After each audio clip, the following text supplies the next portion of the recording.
En el verano de 1546, una joven fue llevada a la muerte en una silla. Demasiado destrozada por la tortura para mantenerse en pie, Anasco había soportado algo que debería haberle pasado. Ha sido imposible que una mujer noble sea sometida al potro, un instrumento de agonía.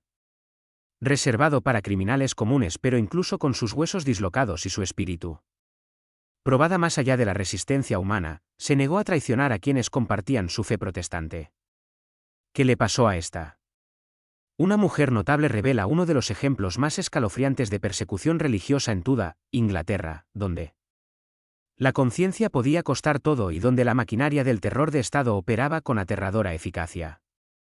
Askew vivió en una época en la que la creencia religiosa podía determinar si vivías o morías, pero la Inglaterra de su juventud era mucho más complejo que las simples divisiones entre católicos y protestantes. Nacido alrededor de 1521 en una familia adinerada de Lincolnshire. Ella alcanzó la mayoría de edad durante uno de los periodos más turbulentos de Inglaterra, la Reforma Protestante. El rey Enrique VIII había roto con Roma estableciéndose como cabeza de la Iglesia inglesa, pero las líneas religiosas permanecieron peligrosamente borrosas. Las propias posiciones teológicas del rey cambiaron como arenas movedizas, haciendo casi imposible saber qué creencias eran. A salvo de un día para otro, los católicos todavía tenían un poder significativo en la corte. Mientras que los reformadores protestantes presionaron por cambios más radicales que eliminarían siglos de tradición religiosa. El paisaje religioso de la Inglaterra de Tudor era un campo minado donde los incautos podían ser destruidos por fuerzas que apenas comprendían la ruptura de Enrique VIII con Roma. Había creado un vacío teológico llenado por facciones rivales, cada una de las cuales afirmaba autoridad divina para su interpretación del cristianismo. La ley de 6 artículos aprobada en 1539 había reafirmado muchas doctrinas católicas mientras mantenía la posición del rey. Supremacía sobre el Papa, esto creó una extraña religión híbrida que satisfacía. Ni los católicos tradicionales ni los protestantes comprometidos dejaron a innumerables creyentes con la incertidumbre sobre qué camino los condujo para la salvación y que condujo a la hoguera. La joven Ana poseía algo peligroso en la Inglaterra Tudor: una educación de mente firme y convicciones inquebrantables. A diferencia de la mayoría de las mujeres de su época, ella podía leer. Había estudiado latín y las escrituras extensamente, habilidades que su padre tenía. Se sintió alentada como correspondía a una mujer de su posición cuando su padre arregló su matrimonio con Thomas Kim, un católico que se opuso a sus opiniones religiosas y Anne se encontró atrapada entre el deber familiar y la fe personal. Hizo que el matrimonio se viera afectado desde el principio por argumentos teológicos que reemplazaron la armonía doméstica. Le dio 2 hijos, pero finalmente tomó una decisión que conmocionó a toda la sociedad. Ella dejó a su marido y a sus hijos para seguir su vocación religiosa en Londres. Este acto de desafío sellaría su destino. Pero también reveló la profundidad de su compromiso con sus creencias. La decisión de Anne de abandonar a su familia fue sin precedentes en la sociedad Tudor, donde se esperaba que las mujeres se sometieran a la autoridad religiosa de su marido, legalmente. El sistema no ofrecía protección a una mujer que eligió la conciencia por sobre el matrimonio. Al dejar a Thomas Kim, ella perdió todo. Reclama a sus hijos y la mayor parte de sus propiedades, convirtiéndose en una refugiada religiosa en su propio país. Las acciones desafiaron no solo la doctrina católica sino todo el orden social que colocaba a las mujeres bajo la autoridad masculina. Esta rebelión contra los roles de género aceptados haría que su persecución posterior fuera aún más severa. Las autoridades la vieron como una amenaza para la estabilidad religiosa y social en los círculos protestantes clandestinos de Londres. Anne rápidamente ganó reconocimiento como una formidable teóloga y predicadora. Podía debatir las escrituras con hombres eruditos y no tenía miedo de desafiar públicamente la doctrina católica. Sus escritos los que sobreviven hoy revelan un intelecto agudo y un compromiso inquebrantable con el protestantismo. Principios que ella rechazó. La enseñanza católica de la transubstanciación negó la autoridad de los sacerdotes para perdonar los pecados y cuestionó el culto a los santos. Estas creencias, aunque aceptadas por muchos, los protestantes de hoy, eran considerados heréticos y castigados con la muerte en Inglaterra. Su elocuencia y pasión no solo atrajeron adeptos, sino que también atrajeron la atención de las autoridades, que vigilaban la disidencia religiosa con La creciente paranoia sobre la clandestinidad protestante en Londres era un mundo peligroso de reuniones secretas, libros ocultos y conversaciones codificadas. Anne se movió a través de esta red con notable audacia, asistiendo a servicios clandestinos y distribuyendo literatura prohibida. Se comunicó con otros reformadores en toda Inglaterra y Europa, creando el rastro de papel que luego se usaría en su contra. Su casa se convirtió en un lugar de reunión para creyentes con ideas afines. Santuario donde las ideas prohibidas podían discutirse libremente, pero esta misma apertura resultaría ser su perdición, ya que los espías del gobierno se infiltraron en los círculos protestantes con una frecuencia cada vez mayor. Su caída comenzó en 1545 cuando fue arrestada por primera vez por cargos de herejía. Se tomaban en serio la distribución de libros prohibidos y la predicación de la doctrina protestante. Pero también fueron cuidadosamente elaborados para probar los límites de la protección real. Conexiones con poderosos nobles protestantes, incluida la propia cuñada de la reina, Catherine Parr. Inicialmente, la protegieron y la liberaron después del interrogatorio, pero las autoridades no habían terminado con ella y sospechaban que era parte de una red protestante más grande que amenazaba a la facción católica en la corte. Lo que necesitaban eran nombres y creía que Unascu tenía la clave para desentrañar toda la conspiración. El contexto político de la persecución de Ana no puede subestimarse. En 1546, cuando el anciano Enrique VIII se mostró cada vez más errático y diversas facciones se posicionaban para la lucha por la sucesión, que seguiría a su muerte el Partido Católico liderado por hombres como Stephen Gardner. Thomas Ruthersley vio una oportunidad para destruir a sus rivales protestantes demostrando su deslealtad a la corona si podían demostrar que la propia reina Catalina Parra estaba involucrada en herejía. Podrían eliminar por completo la facción protestante y controlar el futuro reinado del joven príncipe Eduardo. Su segundo arresto en junio de 1546 marcó el comienzo de una dura prueba que sería el shock. Incluso endureció a los funcionarios tutor llevados a la Torre de Londres. Ana se enfrentó interrogatorio por parte de algunos de los hombres más poderosos de Inglaterra, incluido el Lord Canciller Thomas Ruthersley y Sir Richard Rich. Estos no eran hombres crueles según los estándares de su época, pero políticos calculadores que veían a Ana como un medio para fines mayores. Exigieron. Ella reveló los nombres de otros protestantes, particularmente aquellos con conexiones con la reina Catalina la Católica. Lo que estaba en juego era enorme. Si podían demostrar que la propia reina estaba involucrada en la herejía, podrían destruir al protestantismo facción por completo y remodelar la religión inglesa. Las técnicas de interrogatorio.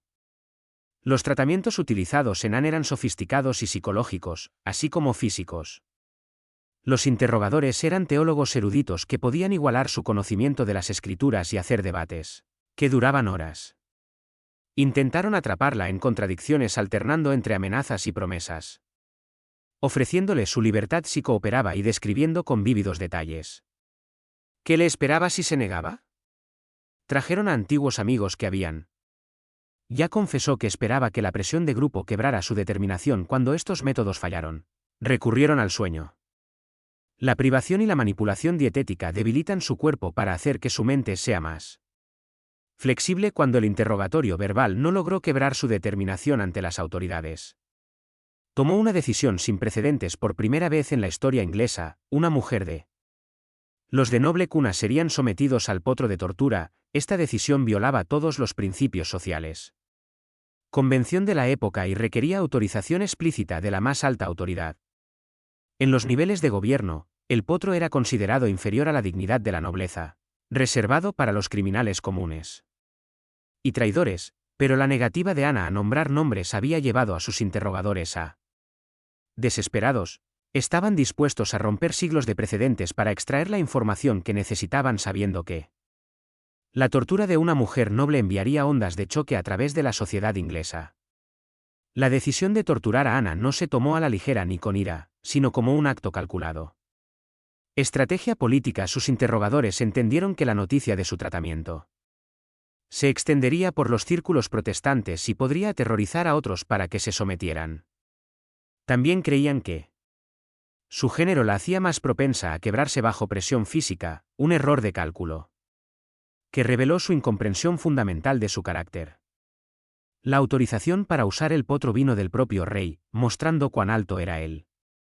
Habían aumentado las apuestas en las luchas religiosas y políticas de la época de la cámara de tortura en la Torre de Londres. Era un lugar diseñado para romper tanto el cuerpo como el espíritu. El potro en sí era de madera. Marco con rodillos en cada extremo accionado por manijas que estiran el cuerpo de la víctima.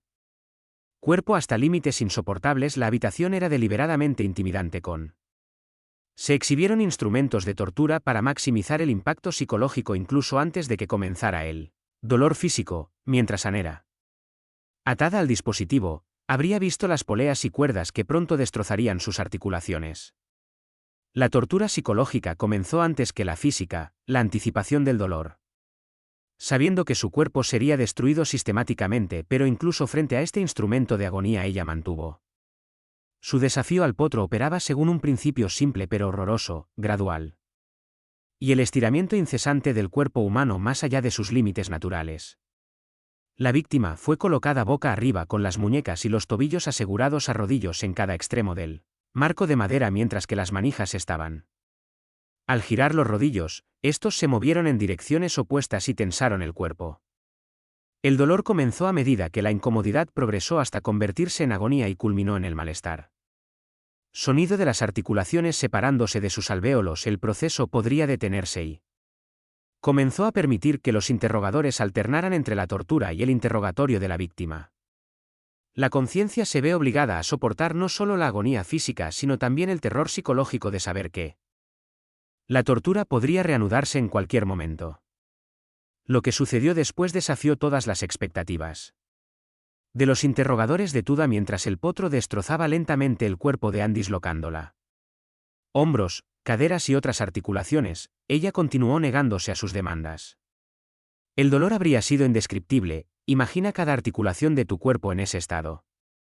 Sacado de su zócalo mientras permanecía consciente, los testigos contemporáneos informaron que la tortura fue tan severo que el propio Horsley operó el potro cuando el torturador profesional se negó a continuar con el verdugo de la torre, un hombre endurecido por años de infligir dolor. Estaba tan perturbado por lo que se le ordenó hacer que abandonó su puesto en lugar de continuar la tortura de una mujer.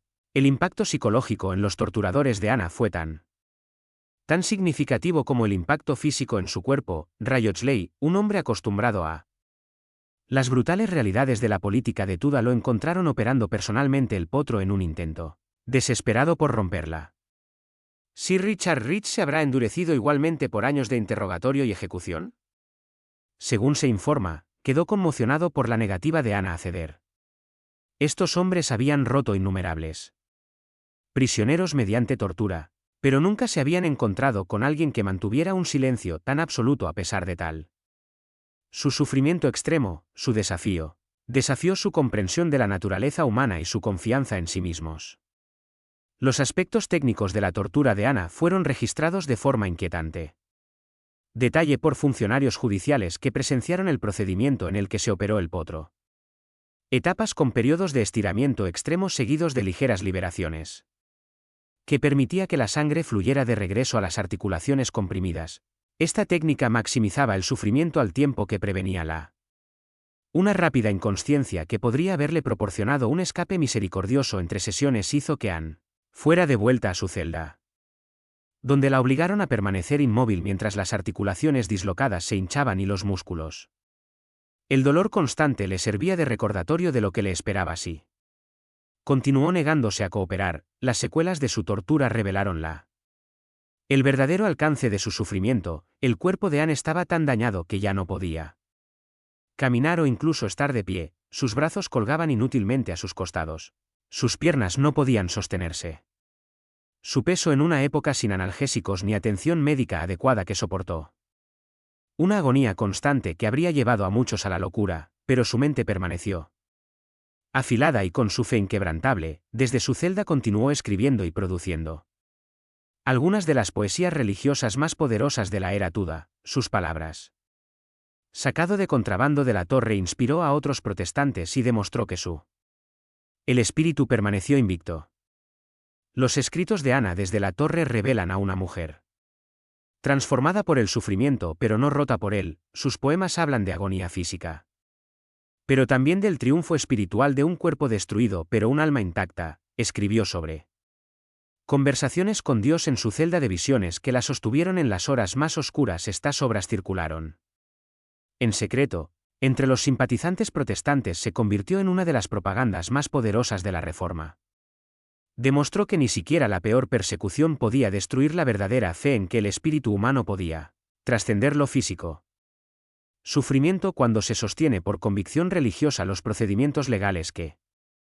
Lo que siguió fue una burla a la justicia diseñada para legitimar un resultado predeterminado. Anne fue condenada por herejía basada en sus escritos y declaraciones religiosas, pero el verdadero crimen a los ojos de sus perseguidores fue su negativa a implicar a otros hizo que el juicio fuera breve y el resultado predeterminado llevado a cabo en una cámara donde tuvo que ser sostenida por asistentes porque su cuerpo torturado no podía sentarse erguida y fue condenada a ser quemada viva en la hoguera.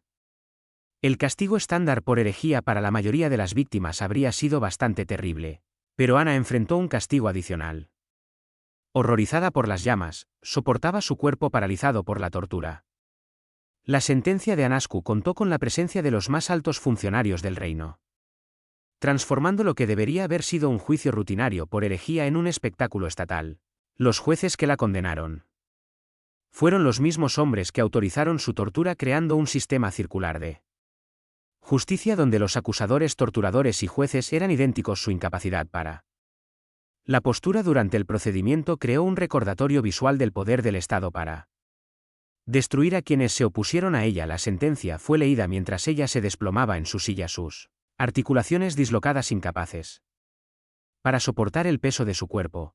Las semanas entre su sentencia y su ejecución estuvieron llenas de continuos intentos para quebrantar su voluntad. Los sacerdotes visitaban su celda diariamente ofreciéndole la salvación a cambio de confesión y retractación. Los funcionarios del gobierno lanzaron promesas de indulto. Si ella nombrara a un solo compañero protestante, incluso su exmarido sería llevado a la torre con la esperanza de que la lealtad familiar podría triunfar donde la tortura había fracasado, pero Ana permaneció. Ella se mantiene firme al usar estas visitas para predicar sus creencias en lugar de abandonarlas. Su constancia frente a tales incentivos asombró incluso a sus enemigos, quienes había esperado que la combinación de tortura y falsas esperanzas destruyera su determinación de seguir adelante. El 16 de julio de 1546 comenzó el acto final de esta tragedia. Anne tuvo que ser llevada a Smithfield, el campo de ejecución tradicional de Londres. Una silla porque su cuerpo torturado no podía soportar su peso. La procesión por las calles de Londres no se parecía a ninguna ejecución por herejía anterior. Los herejes condenados caminaban hacia la muerte, a veces retractándose en el camino para ganar muertes más fáciles. La silla de N se convirtió en una púlpito móvil desde el cual continuó predicando y llevando su voz a las multitudes que se habían reunido para no celebrar la muerte de un hereje, sino presenciar el destino de una mujer cuyo coraje se había convertido en.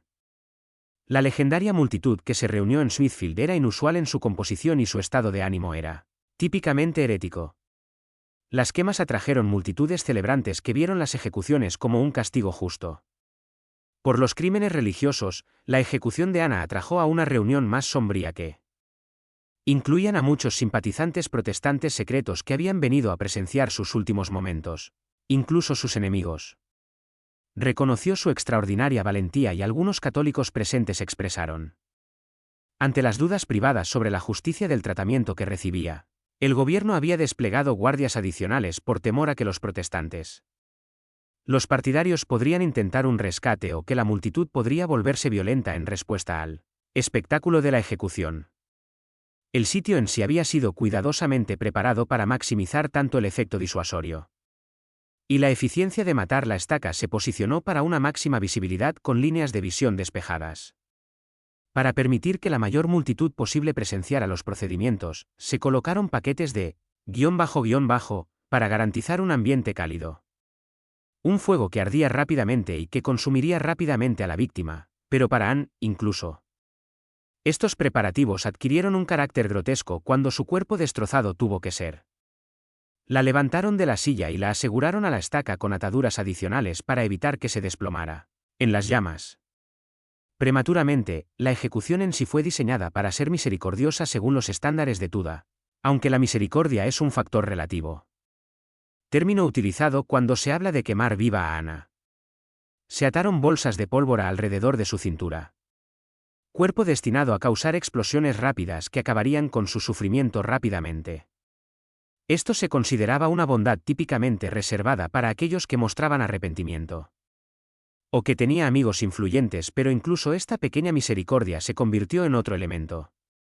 De horror, las explosiones destrozarían su cuerpo ya destrozado mientras ella permaneció consciente de que la pólvora estaba colocada en puntos estratégicos para asegurar que las explosiones serían fatales en lugar de meramente dolorosas, una consideración técnica que revela la naturaleza sistemática de las prácticas de ejecución de Tuda mientras las llamas se elevaban a su alrededor. Anasco afrontó sus últimos momentos con el mismo coraje que había demostrado durante todo el proceso. Los testigos de su terrible experiencia informaron que permaneció consciente por más tiempo que la mayoría de las víctimas y que sus labios se movían en lo que parecía ser oración incluso cuando el fuego consumió su ropa y comenzó a carbonizar su piel. Las explosiones de pólvora, cuando se produjeron, fueron tan violentas que esparcieron escombros ardientes por todo el lugar de la ejecución. El suelo obligó a los espectadores a dar un paso atrás ante la intensidad de la explosión, pero incluso estas explosiones parecieron insuficientes para terminar con su sufrimiento rápidamente, como la describen los relatos contemporáneos. Continuando moviéndose después de las primeras detonaciones, las consecuencias inmediatas de la ejecución de Ana revelaron la complejidad. Las emociones que su muerte había despertado en todo Londres mientras los funcionarios del gobierno celebraban la eliminación de un hereje peligroso. Muchos espectadores abandonaron Smithfield en silencio, perturbados por lo que habían sido testigos de cómo se difundían rápidamente por la ciudad noticias de su extraordinario coraje y la brutalidad sin precedentes de su trato hizo que los simpatizantes protestantes comenzaran a reunirse y preservar sus escritos, asegurando que su historia sobreviviera a su muerte. Incluso algunos católicos expresaron sus opiniones en privado reservas sobre la decisión de torturar y ejecutar a una mujer cuyo único el crimen fue una convicción religiosa, y el impacto de la muerte de Ana resonó mucho más allá del campo de ejecución de Smithfield.